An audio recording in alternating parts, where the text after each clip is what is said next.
Será que essa é a melhor ação da Bolsa? Enfim, fica a dúvida aí, né? O Leandro soltou um relatório muito interessante sobre Forjas Taurus, mas decidi fazer um vídeo exclusivo sobre Forjas Taurus. Acho que vale dar uma aprofundada no case. Vamos lá, vamos falar um pouquinho da história de Forjas Taurus, então, quais são os números dela, indicadores, etc. E lembrando, isso aqui não é uma recomendação, mas eu acho que é legal você olhar para esse vídeo sob uma ótica educacional e não para você tomar a decisão, só para deixar ultra claro, beleza? Segundo, não deixe de curtir esse vídeo porque a gente tem um roteiro com muita informação valiosa aqui que não é feito assim, da noite pro dia, e essa edição, essa produção também. Então clica no botão aqui embaixo, no botão curtir, para você incentivar o nosso time a continuar produzindo esses conteúdos para você. Primos e primas, um pouco da história da Taurus. E talvez esse vídeo seja um pouquinho polêmico, né? Eu sei disso, vai ter aquela coisa, gente falando de armamento e desarmamento e quem é contra, quem é a favor. E aí vocês fiquem à vontade para se degladiarem, se deleitarem nos comentários, porque eu não vou nem participar dessa discussão. Taurus. Taurus é a maior fabricante de armas do mundo. Ela foi criada por 6 brasileiros no cenário pós-maior crise da história, que foi a quebra da Bolsa de 1929. Cara, isso aqui você já deve ter ouvido, né? O crash de 29. E o Brasil, assim como hoje, de certa forma, ele era muito dependente do café. Os americanos eram os nossos maiores clientes. Eles compravam muito café da gente. O preço da saca de café despencou. Ele caiu de 260 mil réis na época para 20 mil réis. Faz a conta. Isso aqui é 90% praticamente de queda. E a consequência foi que o Getúlio Vargas, era o presidente na época, decidisse focar na indústria nacional, focar no Brasil, na economia aqui dentro. E aí foi nesse caos que 6 amigos se juntaram em 1939, olha quanto tempo, para começar a fabricar ferramentas e revólveres na cidade de São Leopoldo. Então eles pegaram e falaram, indústria nacional, vamos começar a produzir aqui 6 amigos em 1939. Pensa como era o mundo em 1939. As máquinas na época eram importadas da Alemanha, só que aí o que aconteceu? A Segunda Guerra Mundial começou. A saída foi eles mesmos fabricarem as máquinas. Com o fim da guerra em 1945, as máquinas de fora voltaram a dominar o mercado brasileiro. Aí começou esse conflito, essa competição. Passados alguns anos, belos anos, em 1968, eles entraram no mercado americano, até que a Bangor Punta fez uma oferta e comprou a Taurus. Então a Taurus foi comprada ali em 68. Com o sócio de peso que a Taurus tinha agora, a Taurus decidiu que agora era hora de dominar o Brasil, porque tinha ido para os Estados Unidos, falou, agora é hora de dominar o Brasil. Aí em 1980, a Taurus comprou a Beretta. A Beretta é aquela arma do Counter-Strike, lembra? A Beretta tinha 2, não era? Cara, a Beretta era loucura. Não ganhava da Desert Eagle no CS, mas era muito famosa. E a Beretta, ela é a fabricante de armas mais antigas do mundo. Você sabia disso? Olha que louco, a Beretta é mais antiga. Ela foi fundada em 1526. Aí para continuar essa saga de comprar concorrentes, ela precisava de dinheiro. Então a empresa agora precisava de grana para continuar nesse ritmo de aquisição. A Taurus decidiu, então, vender parte das ações dela na Bolsa de Valores. Ela fez o IPO, então ela vende parte das ações dela na Bolsa para ela ficar com grana de investidores e poder usar isso para crescer. Então os acionistas se diluem para ela ter mais capital para comprar outros negócios. Com esse dinheiro que foi levantado, foi fundada a Taurus Blindagem e aí ela começou a vender não só as armas, né, mas armas, escudos, coletes e até capacetes ali na época. Em 1997, a Taurus fez uma aquisição, eram os direitos de produzir as armas da Rossi. Olha que interessante. Esse passo foi tão importante que hoje, além da Taurus e da Rossi, a única empresa que existe no Brasil é uma estatal chamada Imbel. A Taurus ela domina o mercado brasileiro de uma forma muito disparada, muito na frente dos outros concorrentes. E agora era a vez do mercado americano. Em 2012, ela comprou a Heritage, uma empresa nos Estados Unidos que fazia tipo aquelas pistolas de cowboy, aquelas armas um pouquinho mais diferentes. E a Sterling Jack, que era também uma empresa gringa que usava uma tecnologia chamada MIM, é moldagem e projeção de metal, produzindo pequenas peças em larga escala. Então aqui o portfólio de produtos começou a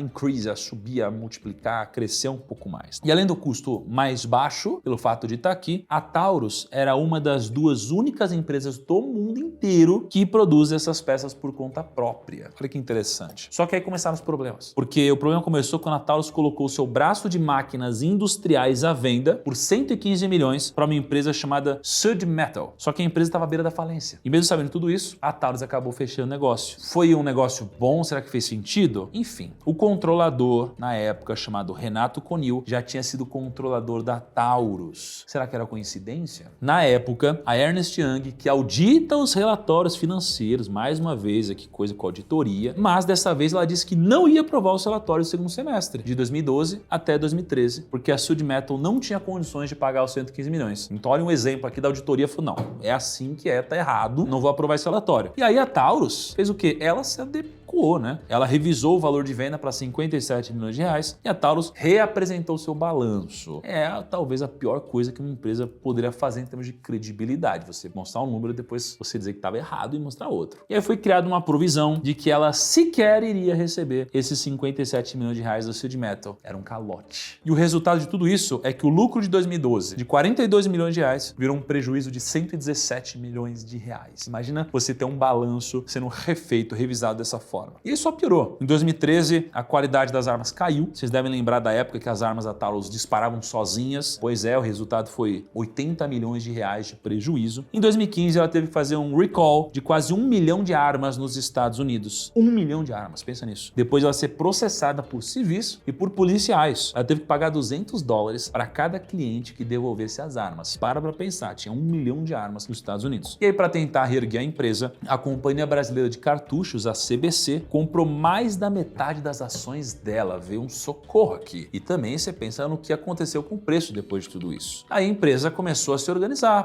passou por um turnaround, trocaram a diretoria em 2018 e foi aí que o mercado deu, né, essa alcunha de a nova diretoria da Taurus, a partir dessa reestruturação da diretoria em 2018. Em 5 anos, a ação já se valorizou 2.000% em alguns momentos, a produção ficou automatizada, a qualidade das armas melhorou e a dívida foi renegociada e tudo se ajeitou. E para mostrar para o mercado que era uma nova era, eles inclusive mudaram o nome da empresa, que era Forjas Taurus, e passaram a chamar Taurus Armas. Então ficou algo um pouco mais direcionado. Então quando a gente olha para Taurus, qual que é o racional de compras do relatório do Leandro aqui? Existem basicamente 3, tá? Primeiro, você tem o fator Índia. Por quê? Porque em 2014, a Índia lançou um programa chamado Make in India. A meta era se tornar uma nova China, fabricando produtos para o mundo inteiro. Só que um dos 25 setores que o plano queria expandir era o setor de defesa. A Índia queria expandir, dentre vários segmentos, o segmento de defesa. E as Forças Armadas indianas, que são a segunda maior do mundo em número de pessoas, ela precisava fazer uma compra muito agressiva. E daqui, para armar todas essas pessoas, o Ministério da Defesa indiana anunciou um plano para comprar aproximadamente 4.000 fuzis. Essa aqui é a maior licitação da história. Aí a Taurus criou uma joint venture com uma fabricante de aço da Índia, chamada Jindal Group, que vai entrar com toda a grana. Então a Taurus não vai botar grana, vai ser esse Jindal Group. E a Taurus entra somente com a tecnologia e o know-how, que é o que ela sabe fazer. Então isso aqui é um primeiro driver de crescimento da Taurus. O segundo driver de crescimento da Taurus é a venda de armas, o preço e os resultados. Porque no ano de 2021, a Taurus foi a empresa que mais vendeu armas curtas em todo o mundo inteiro. E esse não é um cenário que parece mudar no curto prazo, porque nos últimos 23 anos, o mês de janeiro de 2023 foi o 4º mês que mais vendeu armas de fogo na história da Taurus. O faturamento, que era de 590 milhões em 2014, hoje já passa de 2,7 bilhões de reais. Já o EBIT, que é basicamente o lucro operacional, saiu de menos 92 milhões para 900